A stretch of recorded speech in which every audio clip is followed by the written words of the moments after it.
Oriental high secondary school Mirzapur Ahmedabad की YouTube channel में आप सभी छात्रों का स्वागत है। सभी छात्रों से निवेदन है कि oriental high secondary school Mirzapur Ahmedabad की यूट्यूब चैनल को सब्सक्राइब करें, उसके बाद लाइक करें और उसके बाद शेयर करना न भूलें।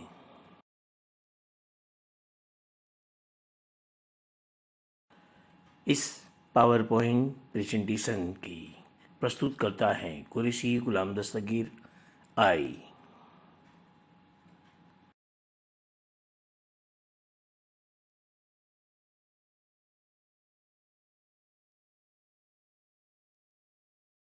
कक्षा 9 विषय हिंदी पाठ नंबर 12 जिसका नाम है रानी। इसकी लेखिका है महादेवी वर्मा और साहित्य प्रकार है रेखा चित्र। इसकी बात हमने पिछले सोमवार को की थी। आज वही पाठ को हम आगे बढ़ाएंगे।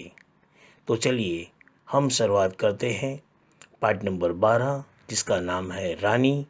इसकी लेखिका है महादेवी वर्मा और साहित्य प्रकार है रेखा चित्र।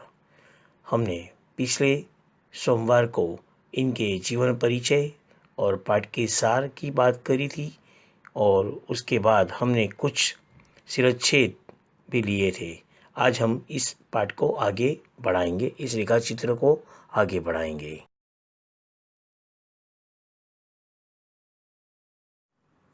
चलिए तो हम शुरू करते हैं पाठ नंबर 12 जिसका नाम है रानी।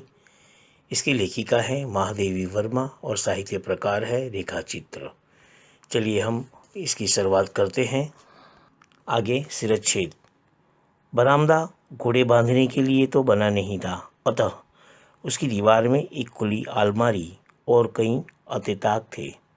उन्हीं में हमारा स्वेच्छया विस्थापित और शरणार्थी खिलौनों का परिवार स्थापित होने लगा। इस शिरच्छेद में आने वाले शब्दार्थ की बात कर लें। बरामदा इसका अर्थ होता है बरंडा। स्वेच्छया इसका अर्थ होता है अपनी इच्छा से।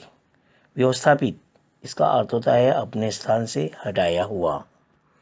खुली अलमारी इसका अर्थ होता है खुला हुआ कबाट। और कई अतिताक, अतिताक का मतलब होता है दीवार के अंदर जो ताक होती है उसे अतिताक कहते हैं।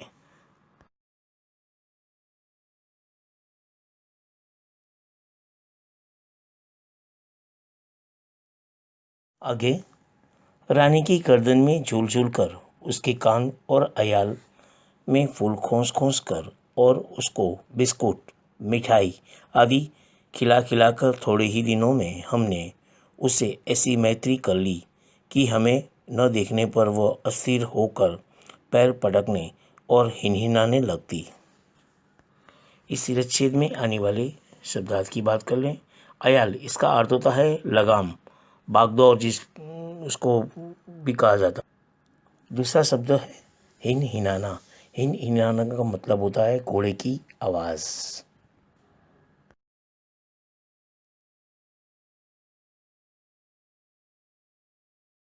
आगे फिर हमारी घोड़सवारी का कार्यक्रम आरंभ हुआ। मेरे और बहन के लिए सामान्य छोटी और सुंदर जीन खरीदी गई और भाई के लिए चमड़े की घेरे वाली ऐसी जीन बनवाई गई जिसे संतुलन कोने पर भी गिरने का भय नहीं था। इस शिरच्छेद में आने वाले शब्दार्थ। आरंभ इसका अर्थ होता है शुरुआत, शुरू। जीन, जीन का अर्थ होता है घोड़े की कमर पे रखी जाने वाली एक कपड़े की और चमड़े की बनाई हुई एक ये जिसे हम जीन कहते हैं। इस प्रेजेंटेशन में आप देख सकते हैं घोड़ा है और घोड़े के ऊपर चमड़े की घेरे वाली जीन लगी हुई है जो आप यहाँ पर देख सकते हैं। इस स्लाइड के अंदर जीन इसे कहते हैं। ये चमड़े की बनी हुई होती है और बहुत सूटेबल रहती है, जिसके अंदर पैर वगैरह आप रख के आराम से बैठ सकते हैं। इसके ऊपर बैठने से गिरने की आवश्यकता बहुत कम रहती है। तो ये आप देख सकते हैं चमड़े के घेरे वाली जीन जो मैंने दिखाई है यहाँ पर।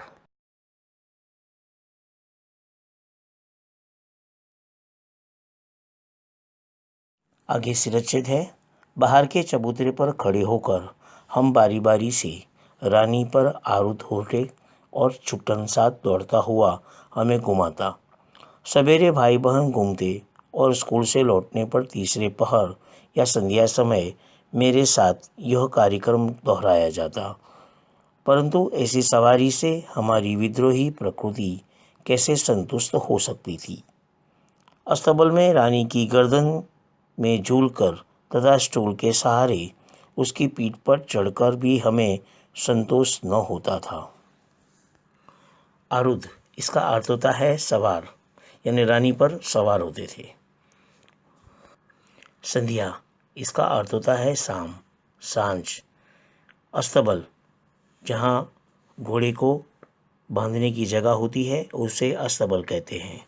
दोहराना इसका अर्थ होता है फिर से शुरू करना।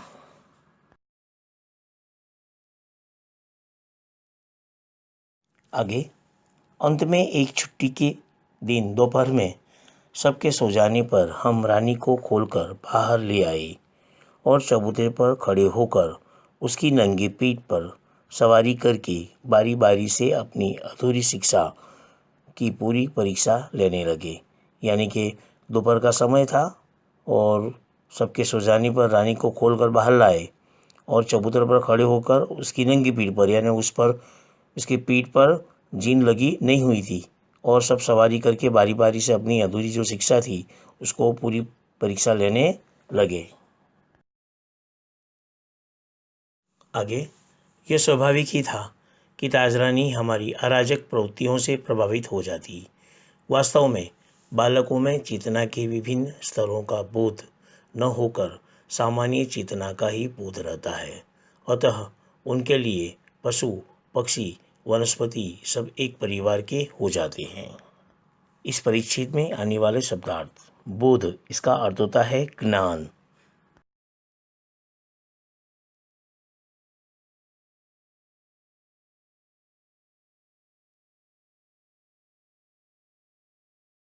आगे निक्की रानी की पूंछ से झूलने लगता था। रोजी इच्छा अनुसार इसकी उसकी गर्दन पर उछलकर चढ़ती और नीचे कूदती थी और हम सब उसकी पीठ पर ऐसे गर्व से बैठते थे मानो मयूर सिंहासन पर आसीन हो। इस शिरच्छेद में आने वाले शब्दार्थ। मयूर सिंहासन इसका अर्थ होता है मोर के आकार का सिंहासन। दूसरा अर्थ है आसीन। आसीन का अर्थ होता है बैठना, आसन ग्रहण करना। इस पावर प्रेजेंटेशन के चित्र में आप देख सकते हैं कि रानी जो है उसकी पीठ पर चढ़ी है और निक्की जो है उसकी पूंछ पर झूले खा रही है। आप इस चित्र में स्पष्ट रूप से देख सकते हैं।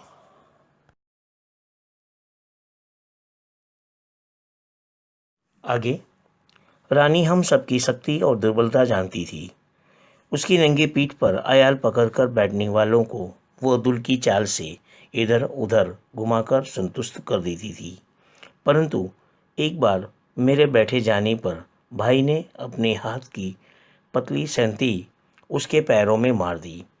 चोट लगने की तो संभावना ही नहीं थी, परंतु इससे न जाने उसका स्वाभिमान आहत हो गया या कोई दुखद स्मृति उभर आई। वह ऐसे वेग से भागी मानो सड़क, पेड़, नदी, नाले सब उसे पकड़ बांध रखने का संकल्प किए हों। इस शिरच्छेद में आने वाले शब्दार्थ की बात कर लें। दुल की चाल इसका अर्थ होता है धीमी चाल। आहट इसका अर्थ होता है घायल। स्मृति इसका अर्थ होता है याद। संकल्प इसका अर्थ होता है दृढ़ निश्चय। संटी इसका अर्थ होता है सोटी। यहाँ पर पावर पॉइंट प्रेजेंटेशन में आप देख सकते हैं कि घोड़ा जो है, रानी जो है बहुत स्पीड में भाग रही है, बहुत तेजी से दौड़ रही है। आगे कुछ देर मैंने अपने आप को उस उड़न खटोले पर संभाला, परंतु गिरना तो निश्चित था। मेरे गिरते ही रानी मानो अतीत से वर्तमान में लौट आई और इस प्रकार निश्चल खड़ी रह गई जैसे पश्चाताप के पृष्ठ प्रतिमा हो। इस परिच्छेद में आने वाले शब्दार्थ की बात कर लें। उड़न खटोला यानी उसकी पीठ पर बैठे तो जब रानी दौड़ती है तो बहुत हलन चलन होती है, तो इसीलिए उसको यहाँ पर उड़न खटोला कहा गया है। दूसरा पश्चाताप, इसका अर्थ होता है पछतावा। तीसरा ये शब्दार्थ है प्रस्तर प्रतिमा, इसका अर्थ होता है पत्थर की मूर्ति।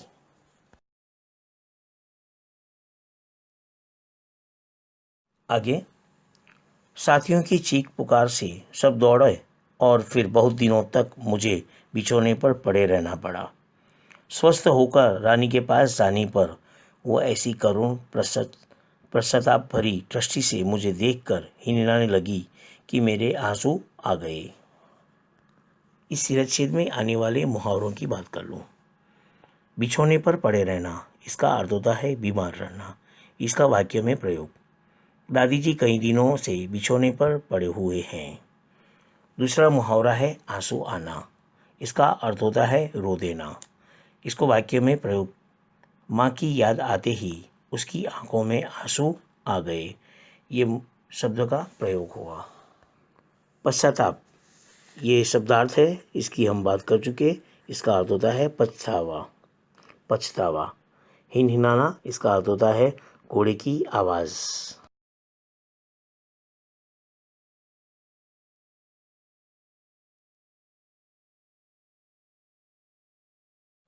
एक बार भाई के जन्मदिन पर नानी ने उसके लिए सोने के कड़े भेजे। सामान्यतः हम कोई भी नया कपड़ा या आभूषण पहनकर रानी को दिखाने अवश्य जाते थे। सुंदर छोटे छोटे शेरमों वाले कड़े पहनकर भाई भी रानी को दिखाने गया और न जाने किन प्रेरणा से वो दोनों कड़े उतारकर रानी के खड़े सतर्क कानों में वलय की तरह पहना आया। सतर्क, इसका अर्थ होता है तेज, सचेत। वलय, इसका अर्थ होता है कंकण, छल्ला।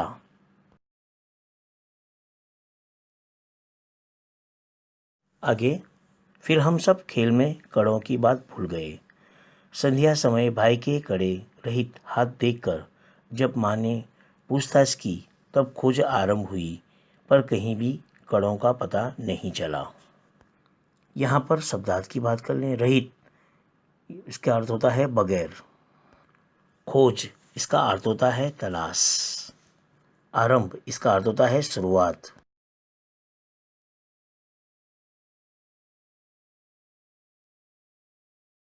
आगे, रानी अपने कान को खुर्रों से खोदती और हिनहिनाती रही। अंत में बाबूजी का ध्यान उसकी ओर गया और उन्होंने मिट्टी हटाने का आदेश दिया। किसी ने कुछ गहरा गुड्ढा खोदकर दोनों कड़े गाड़ दिए गए थे। दंड तो किसी को नहीं मिला, परंतु रानी सारे घर के हृदय में स्थान पा गई। यहाँ पर शब्दार्थ की बात कर लें। खुर्रों, इसका अर्थ होता है पैर के नीचे का जो भाग जो होता है, जिसको हम खुरी बोलते हैं, उसे खुरो कहते हैं। गहरा गुड्ढा, इसका अर्थ होता है गहरा ऊंडा जो है खड्डा। इस सिरच्छेद में मुहावरा भी है। हृदय में स्थान पाना, इसका अर्थ होता है प्रिय होना। इसको वाक्य में प्रयोग किया जाए, अपनी वफादारी के कारण टोनी ने हमारे हृदय में स्थान पा लिया है, ये वाक्य का प्रयोग हुआ।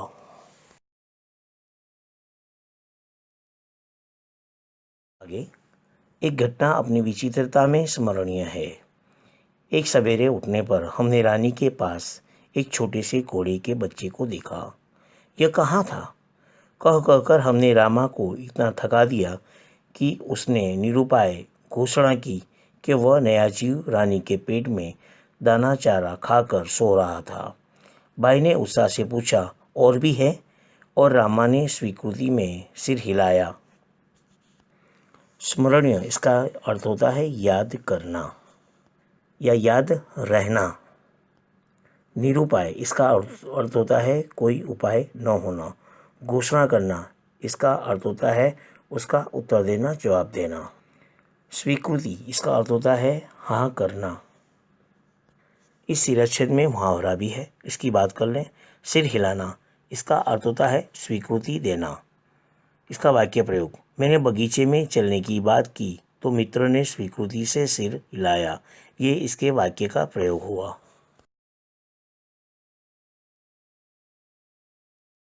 आगे, अब तो हम विस्मित भी हुए और क्रोधित भी। ये छोटे जीव कोई काम धाम नहीं करते और हमको पीठ पर बैठाकर दौड़ने वाली रानी का दाना चारा स्वयं खाकर उसके पेट में लेते रहते हैं। इस शिरच्छेद में आने वाले शब्दार्थ: विस्मित, इसका अर्थ होता है चकित। दूसरा अर्थ है स्वयं, इसका अर्थ होता है खुद।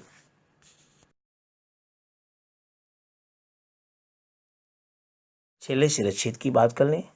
भाई ने कहा, रानी का पेट चीरकर हम कम से कम एक और बच्चा घोड़ा निकाल लें। तब बच्चे घोड़ों पर वे छोटे बहन भाई बैठेंगे और रानी मेरी सेवा में रहेगी। प्रस्ताव मुझे ही भी उचित जान पड़ा, पर जब एक दोपहर को वह कहीं से साग काटने का चाकू ले आया, तब मेरे साहस ने जवाब दे दिया। एक और भी समस्या की और हमारा ध्यान गया। आखिर हम रानी का पेट सिएंगे कैसे? माँ की महीन सी सुई से तो सीना संभव नहीं था। टाट सीने का बड़ा सुजा रामा अपनी कोठरी में रखता था, वहाँ हमारी पहुँच नहीं थी। कुछ दिनों के उपरांत जब रानी का अश्व शिशु कुछ बड़ा होकर दौड़ने लगा, तब हमें न अपना क्रोध स्मरण रहा और न प्रस्ताव। इस शिरच्छेद में आने वाले शब्दार्थ: उचित, इसका अर्थ होता है योग्य। दूसरा शब्द है माहिंसी, इसका अर्थ होता है छोटी सी, जो कपड़े सीने के लिए जो सुई वपराती है उसकी बात है। बड़ा सुजा, इसका अर्थ होता है बड़ा सुआ, जिससे ताट के थैले जो है वो सिए जाते हैं, उसे सुजा कहते हैं, बड़ा सुजा। इस शिरच्छेद में आने वाला मुहावरे, उसकी भी बात कर लूँ। जवाब देना, इसका अर्थ होता है किसी चीज का नष्ट या निष्क्रिय हो जाना। इसको वाक्य में प्रयोग करना है। चढ़ाई बहुत ऊंची देखकर मेरी हिम्मत ने जवाब दिया। ये इसके मुहावरे का वाक्य का प्रयोग हुआ। इस शिरच्छेद के साथ ये रेखा चित्र जो है यहाँ पर पूरा होता है। यहाँ पर आपका पाठ नंबर 12 रानी, जिसकी लेखिका थी महादेवी वर्मा और साहित्य प्रकार था रेखा चित्र, यहाँ पर पूर्ण हुआ। इस रेखा चित्र में आने वाले कुछ व्याकरण की भी बात कर लें। सबसे पहले हम बात करेंगे विरुद्धार्थी शब्द की। अपराधी, इसका विरुद्धार्थी होता है निरपराधी। दंड, इसका विरुद्धार्थी होता है पुरस्कार। प्रसन्नता, इसका विरुद्धार्थी होता है अप्रसन्नता। नंगी पीठ, इसका विरुद्धार्थी होता है जिनयुक्त पीठ। सदय, इसका विरुद्धार्थी होता है निर्दय। प्रत्यक्ष, इसका विरोधार्थी होता है परोक्ष। स्मृति, इसका विरोधार्थी होता है विस्मृति। आरंभ, इसका विरोधार्थी होता है अंत। इस रेखाचित्र में आने वाले कुछ शब्द समूह के लिए एक शब्द की भी बात कर लें। ज्ञान में वृद्धि करने वाला, इसका अर्थ होता है ज्ञानवर्धक। बच्चे सरलता से कर सके ऐसी प्रवृत्तियाँ, इसका अर्थ होता है बाल सुलभ प्रवृत्तियाँ। घोड़े पर बैठकर की जाने वाली सवारी, इसका अर्थ होता है घुड़सवारी। घोड़ों का आवास, इसका अर्थ होता है अस्तबल। स्थान से छूटा हुआ, इसका अर्थ होता है विस्थापित। जानने की इच्छा, इसका अर्थ होता है जिज्ञासा। घोड़े की मालिश और खाने पीने की देखभाल करने वाला, इसका अर्थ होता है साइस। जो दिखाई न दे, इसका अर्थ होता है अदृश्य। आँखों के सामने, इसका अर्थ होता है प्रत्यक्ष। सिंह की आकृति वाला आसन, इसका अर्थ होता है सिंहासन।